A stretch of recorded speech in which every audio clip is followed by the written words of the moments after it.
Tarnim here. Are you wanting to get your mix to sound like this?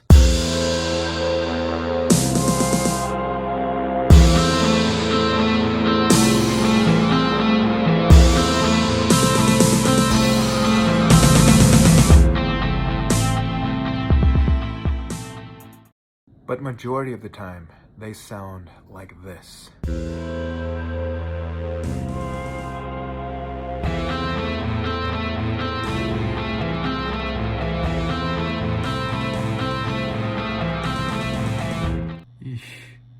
You stay right there and I'll show you exactly how you can fix that and make it sound like music.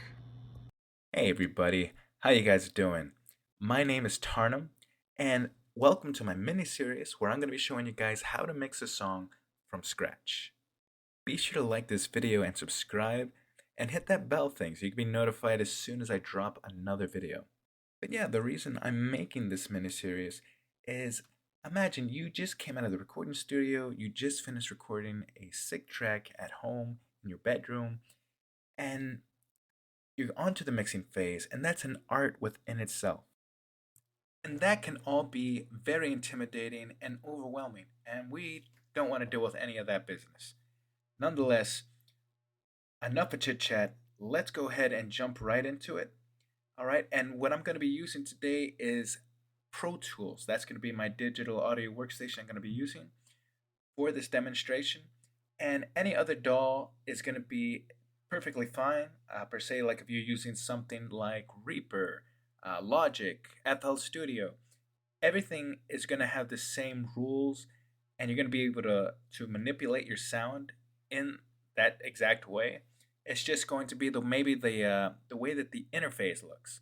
Per se, if I use a compressor today in Pro Tools, that compressor is going to look different in FL Studio or Logic or any of those, but it's still going to have knobs that are going to be controlling the same thing that you would learn with what I'm going to be showing you guys today.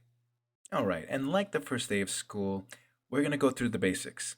So it'll be easier for you guys to navigate through this mini-series. All right, you'll be able to know how and what I'm doing, and you'll know the shortcuts too, so you can go through this a whole lot smoother and not have an issue. All right, so the first shortcut that I'm going to be going over with today is how to select tracks and how to group them. All right, and yeah, because right now when I select these tracks, it's only allowing me to select one. But to group tracks, we want to be able to select more than one. How? You're going to hold the control button and you're going to select that track until you have all of the tracks that you would like to have in that group. And then you're going to press Control G like George, and you see all these tracks that are selected, that you selected. They're right here showing up currently in the group. We're going to call this drums. Okay, and if you look right here at the top, it's now saying, it's not saying drums, but it's saying Drew, or just kind of like a shortened way of drums. All right, so these tracks are all clearly in a group. And then if you look at these tracks, these are in a known group. What are the what's the difference? All right, if you look at these tracks that are not in a group, you're able to move these, and they're freely able to move accordingly, those faders. But then these ones that are in a group, when you move them, they all move together. Once you're going through your mix and you already establish a good mix and you're happy with that mix, you can group all the tracks that are within that mix, and you could raise the volume. You can raise it up so it can be louder, or you can decrease it. And I mean, again, it's all according to your taste of what you would like. It's going to be something that's strictly for Pro Tools. I'm not sure about other DAWs if they allow you to do any kind of color changes or anything like that.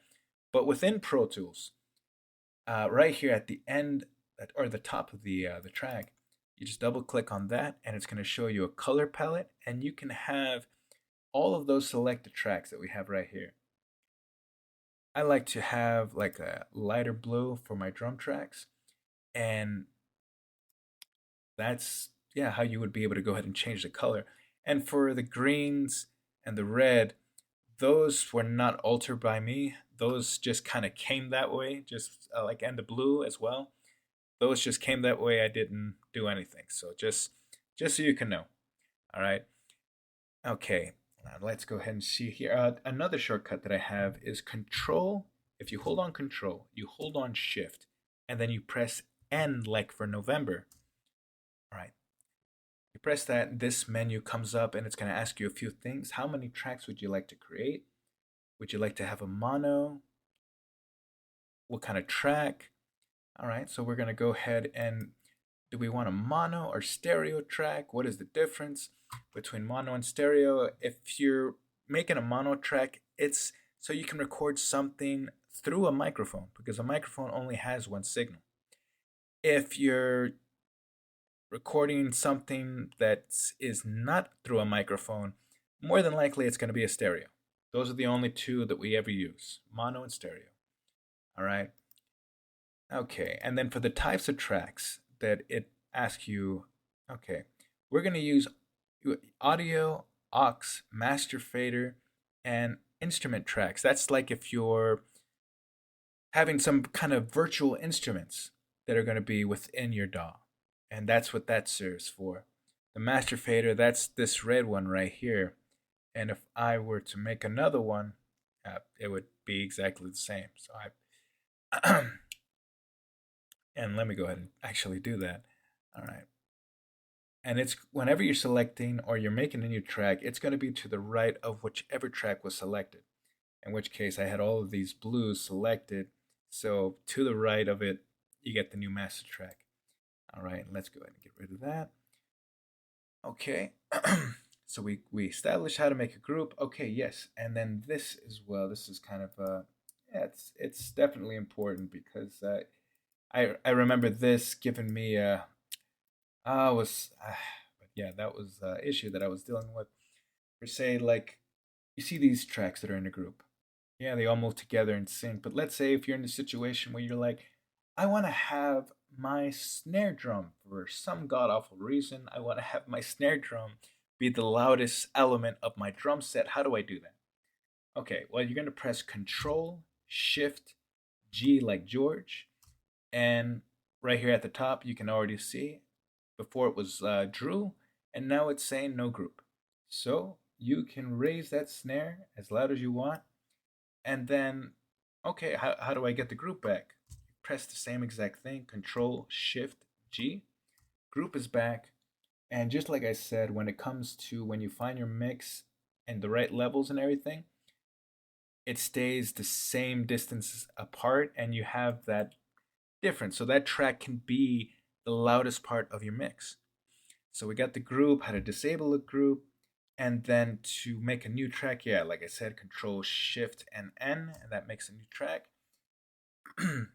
Okay, and let's say you're finished with your track, you think you're done, you know, and that's all right. The way you would do that, Control Alt B like boy, and you can name your track here, what type that you want to have.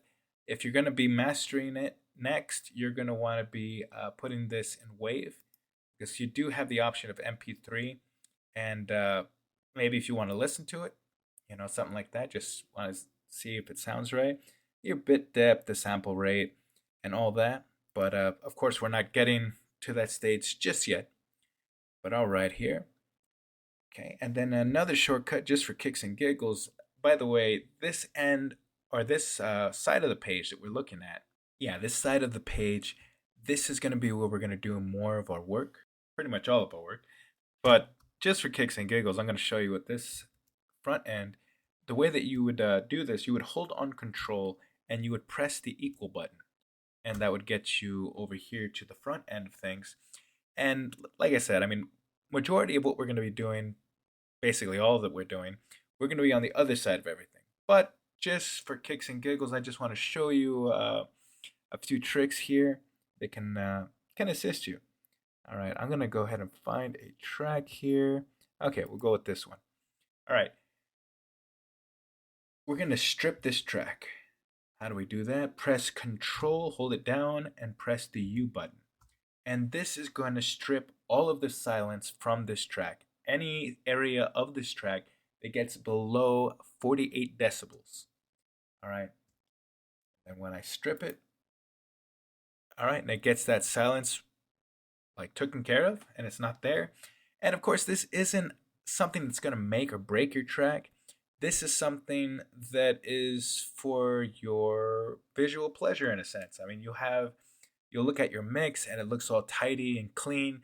And yeah, you can do that. You can strip down every single track if you'd like. Does it make a difference? No, it doesn't make a difference. But it just looks nicer. And of course, if you're gonna have like somebody coming into your room or into your house, you're gonna want to have it looking nice. So I mean, I guess if it's only you that's looking at it, it's completely up to you on what you prefer to look at. But that option is there definitely. And let's say again another shortcut. And again, this is Pro Tool stuff. All right. So let's say you're recorded this track and you're not happy with a part of it or something. You would just press B to break down that track and or to split it rather. And then you would be able to just move about it as you would. All right. So with the shortcuts here, we figured out how to make a new track. We figured out how to color. We figured out what the different kind of tracks are that we can make. All right, so it sounds like we are in the clear here, and it sounds like we are ready for the next video. And in that video, what I'm going to show you guys what to do or how to do is a static mix. And that's a really important part of your mix because this is essentially finding your foundation.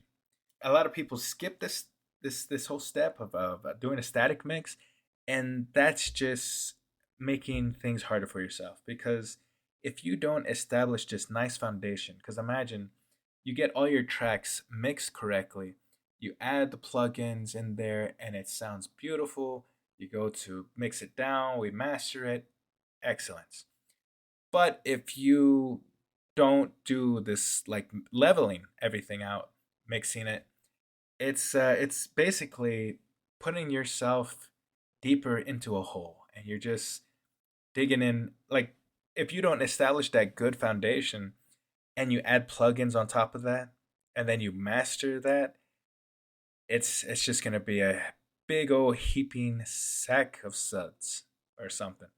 But yeah, that's something definitely we want to avoid.